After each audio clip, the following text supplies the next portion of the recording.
Do you guys want to introduce yourselves? Well, no one cares about us, so why would we introduce us? That's not true. Yeah? Okay, guys, that is so not true, but this is my mom, and this is my sister, Brooke and Kelly. Where do you see me if I did not have you guys? Where would I be in my life? Where would I be in my career? I think this is the perfect job for you, and you're thriving, and I really don't see any other career like satisfying. Potential. No. That's sweet. No, that's not what I mean, but I think that you are really good at what you're doing, and I can't see you doing anything else, I guess, without being like unhappy with it. And so the fact that you can like use your brand and yourself to like do what you want to do, I think is like the perfect job for you. Unless you were doing like baseball stuff. Yeah, that's what I was going to say. I'd probably go into coaching or something, or... Your energy level is so constant and your mind's always going. Mm-hmm. You're more of a what's due today. Mm-hmm. And I'm more of a we've got this stuff happening this week and here's what you need to focus on. I literally call my mom probably... How many times a day do you think we call? 6. Like 6 times a day? I mean, it's hard since you've moved across the country. We have to discuss the business stuff that needs to be accomplished, which is sometimes hard to balance because I feel like, you know, I still want to have that mother-son relationship with you and not manager-creator. Which I feel like we've been lacking just because of like starting the podcast. I moved across the country and there's a lot of things going on, so that's something I'm working on. Yeah, for sure. But it's also, I also think it's kind of fun for the both of us. Like we both enjoy it. For sure. You know what I mean? Like you're interested, you did photography, so I think that's an interesting thing. So maybe kind of give some context on like how you started on social media and then how mom kind of came into the picture. So the first TikTok video I ever made was with my mom and my grandma, and it kind of blew up. Oh, it was introduce you to my ladies. Let me introduce you to my ladies. It's kind of always been a thing for me. I've never, since my first girlfriend, it's been just like single, like no one even in the picture. And then I said, let me introduce you to my ladies with my mom and my grandma. And the video like immediately went viral. And like I posted it on Thanksgiving. Our whole family's here. And we were just watching it just like blow up. And we're like, holy crap, like this is so cool. And then I think you gained like 10,000 followers within like a few hours. Yeah. Like all of a sudden, like I posted a TikTok video and I set my phone down for dinner. And then I look at my phone and I have 10,000 followers. And I'm just like, whoa, like that is kind of cool. And I thought, at the time, I thought it was the coolest thing ever. I was like, holy crap, I have 10,000 followers. That is so cool. Were you ever jealous of like when it first initially got going? No, I don't think so, because I feel like I was not into that. Mm-hmm. But now, like living your life and then like my life, I think sometimes I'm not necessarily jealousy because I'm really happy for you. Mm-hmm. But I would say sometimes I'm like, wow, that sounds way more fun to be doing that while it's raining here and I'm in a corporate desk in downtown Seattle. So yeah. Which is true, but then again, I feel like you're so routine oriented. We're both very similar with the whole routine thing, and I feel like you would end up kind of like freaking out with all the travel stuff. What do you think? How do you think Brooke would do with that? I think it would be rough. I think you definitely, I mean, I'm a complete homebody. I'm a homebody too, and I travel all over the place. It's not like you're gone for like extended periods of time. It's like a week at a time, and then you go back and you regroup. Yeah, but it's hard to get into like the flow of a routine. Yeah. I think that if I was comfortable in front of a camera, that I would be fine at it. Like I think that I could suck it up. Mm-hmm. Especially now that I'm like have my anxiety under control. I don't feel like Which is so cool, by the way. I think that is like so cool because she had a lot of anxiety, so you were taking medicine, mm-hmm. and then you cold turkeyed, or did you ease off of it or whatever? And then yeah. I like leaned off it, started working out, which I wasn't doing before, which I think was like the biggest thing for me. And then cut out caffeine and things that didn't make me feel good. Which sounds so simple, but it's not that simple, just to get off of. Yeah, I think it varies for everyone on like what their experience is. 'Cause some people, can't handle stopping their medicine. And you also have dyslexia and you're reading books now. I know. I'm like a whole new human. I know, you are. Hold on. read? That's why when Brooke was like, dude, I'm like a bookworm now. Like, I'm reading books. I'm like, Wait, Brooke, can you read? I feel like the more that I've been reading, and like, it's been so fun. Like right now, I'm picturing you reading the book and thinking you're like reading all the right shit. And you're And just it's like, not right. yeah, this is a different No. story. There was like one day recently where I was like kind of anxious, like I had a really like not great day, and I came home, I had dinner, and got in my jammies, opened up my book, and like I read maybe like 100 pages, and I closed my book, and I was in the best mood. Like my anxiety was gone. I like was really yeah. That's so crazy. See, So- for me, like if I'm reading a book, I'm reading the book, but I'm not actually reading it. I think it's because I just have so much ADD. Like I'm reading the book and I'll be going through the lines and then I'll flip the page and be like, what did I just read? I have no idea. Tell me what it's like working with mom. Mom, I like I said, I would be nowhere without mom. I've said this to all my friends, even with the guys that I live with, Fisher and Luke. They think that it is so insane what mom does for me. And I call her every single day and she's handling work calls. She's on calls with like brands that I'm working with.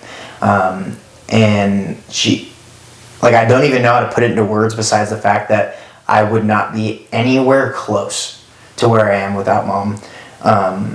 And like, I'm so serious. I can't even put into words. Like, it's so hard to. I just don't even know how people in your industry get through anything without Some like guidance. so much support and guidance. Oh yeah, I would be totally screwed, like completely screwed. I have no idea what I'm doing, and I'm learning, and we've been working on like me learning by myself. But hopefully you live forever, so then we can always do this.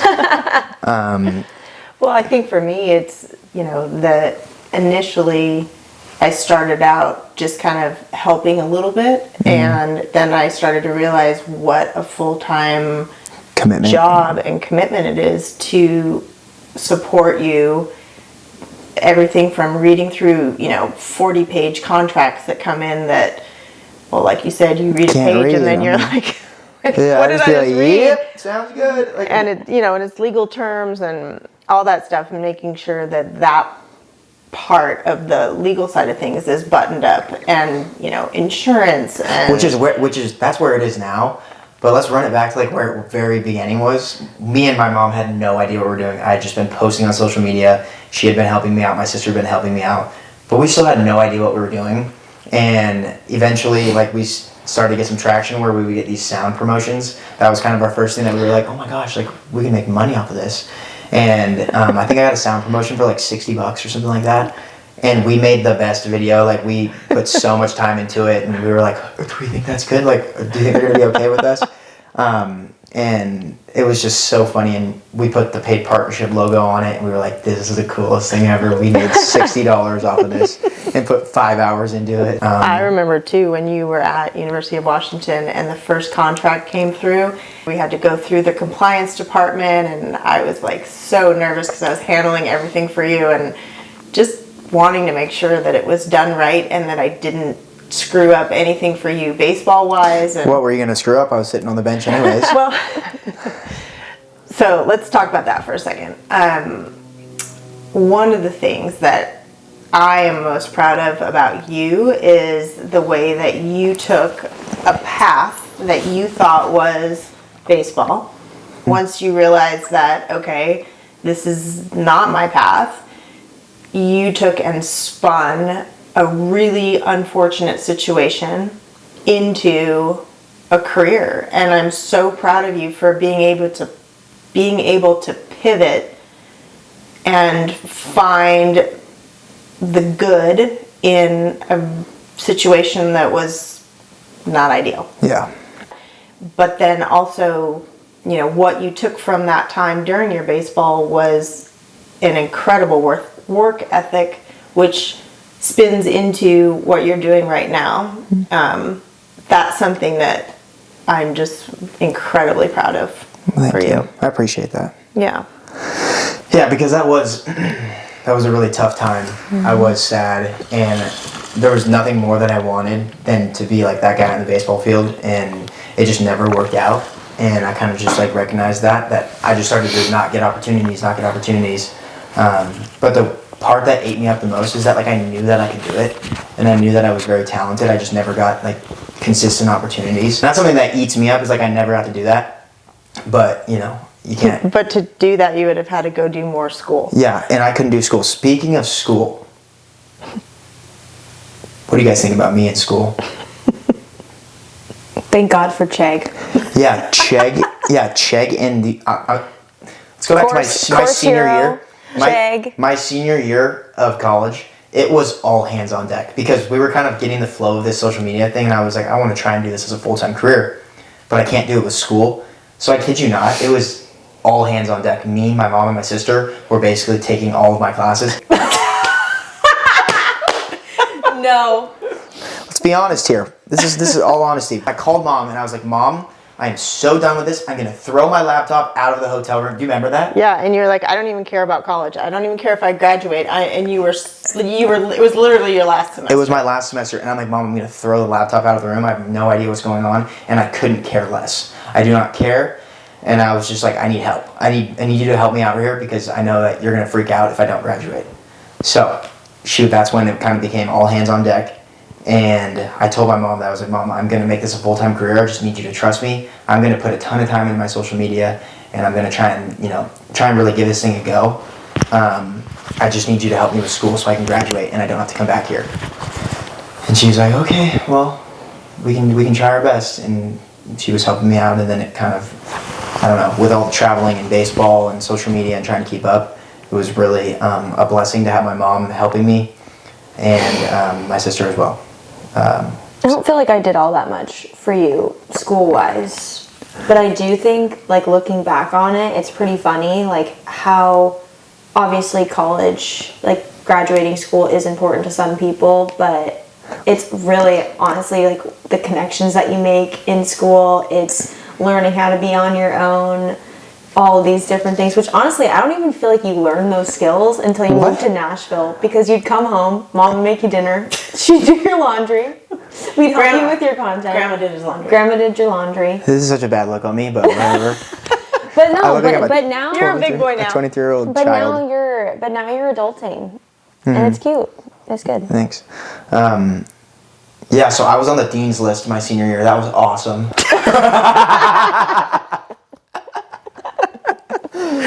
That is hilarious. That's because of Mom. Oh god. I just remember senior day, and like I'm going out and they're like announcing me and they're like, Dalton Chandler on the dean's list, and I'm just like, yeah, baby. So when is Mom gonna become grandma? Not for a long time. Really? Yeah, like 5-6 years. Mom, who do you think's gonna have a kid first, me or Brooke? You, on accident. Okay, now that is totally messed up. You cannot. I think it could happen. What do you Do mean you could agree? happen? I hope not. I'm not gonna have an accident. You never know. Strap it up. Yeah. Okay, or just celibacy. I've been practicing celibacy. Even with that new girl. Yeah. Yeah. Of course. Cool. Dalton has a crush. I do have a crush. She's cool. The first one in a long time. Long time. Yeah. You were for the streets. What do you I'm mean? not saying you were a slut, but you were out there wandering for sure. No. I was not for the streets. You might be. No. Maybe not anymore. I feel like Definitely you were for the streets, not in like a slutty way, but like you were going out a lot, you were enjoying your time, being your age. Yeah, no, for sure. Now that you've experienced that, you're not on the streets anymore, you're not, drinking a lot, if any. Mm-hmm. And so I think it's cool. And I like that this girl looks like normal. Not that the other girls that you've liked have not been normal, but they give an unrealistic image of someone, and I feel like this girl is cute and normal, and she looks like she has a personality. She does. She's awesome. And she's super hot, so. Yeah, but she's like naturally hot, Yeah. which is Like she looks cute probably like when she wakes up. It's Yeah. not like, holy shit, what in the world did I wake up to? It's not like that. for sure.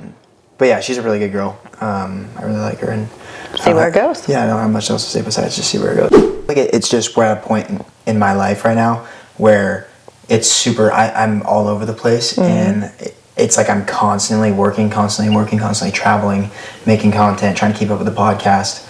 That sometimes it's hard. Yeah. And I think again, that's something that I enjoy. Like I enjoy the process of working. I'd love to do it. I love to talk about it.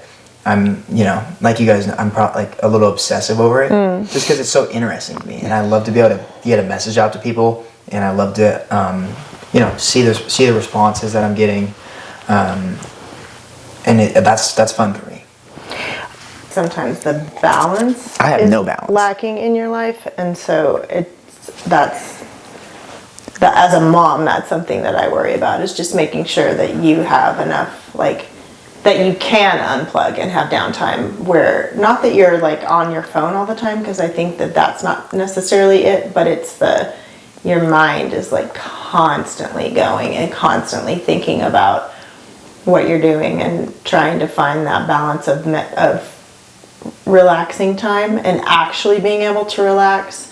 That's something for me that I worry about. Which I'm learning right now. Like I'm in the process of learning that. Yeah. But I feel like you need to get into a routine of like when you're at home having things that you can step away from your phone and like melt into the couch. No, not even melt into the couch, but like you really liked that restore place. Like maybe once a week you go and get an IV drip and you don't bring your phone and you just kind of like sit there and you do something else. You get what I'm saying though, like having something like that you can like step away, where it's like getting your mind and body right, but then also like separating from your phone. I feel like is the biggest thing, because you have no boundaries, and I think that is probably why you're anxious too, or like getting more anxious, is because you're consumed consistently by your phone. Your conversations with your family are consumed by your work. Like there's your friends. I work at nighttime.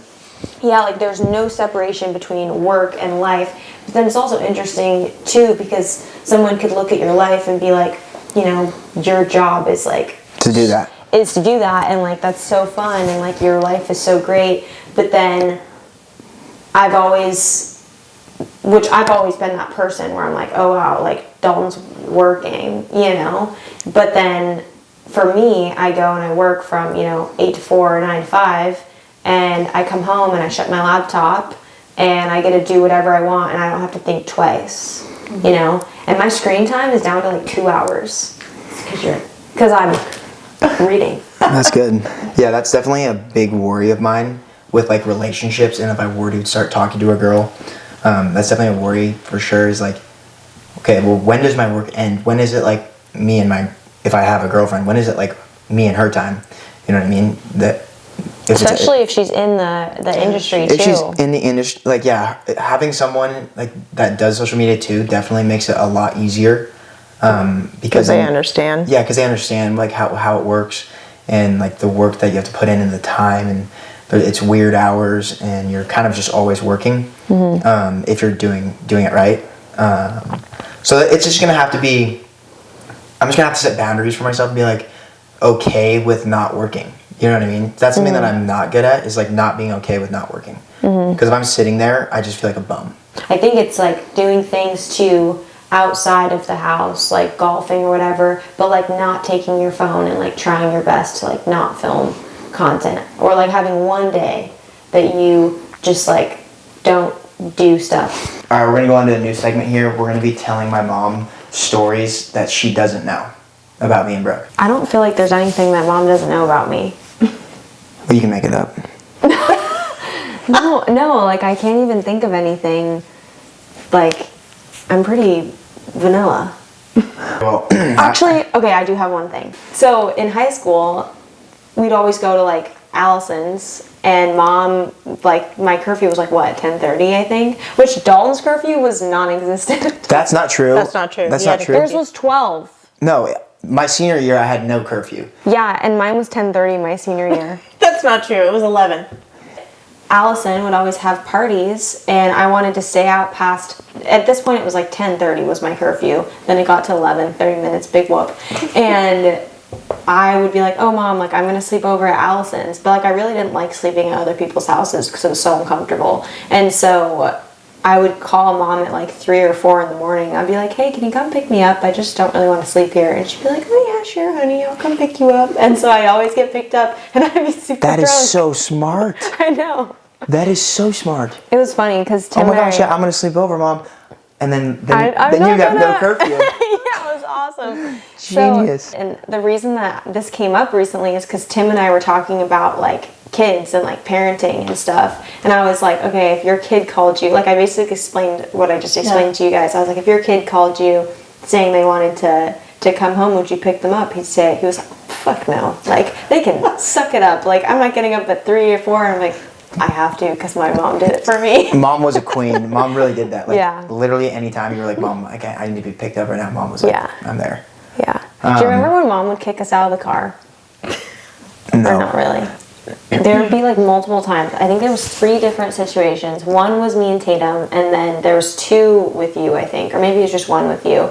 But we'd be like punching each other in the car or like pushing, and mom would be like, if you guys don't stop doing that, I'm gonna kick your ass out of the car. And I was like, one more time to Tatum, and mom was like, that's it. She's like, get out of my car. And we're like not thinking that she's serious, and mom made us walk home like a mile. Really? Yeah, and I'm pretty sure she did that with you and Nate and me. I don't remember that. I do remember us fighting though, and once I started to get bigger and like stronger than you, then like the only tactic you had was scratching. So you would just grill my shit with you. Like you would grab my arms and just rip down, and I would literally, I'd be like, There'd be like blood streaks.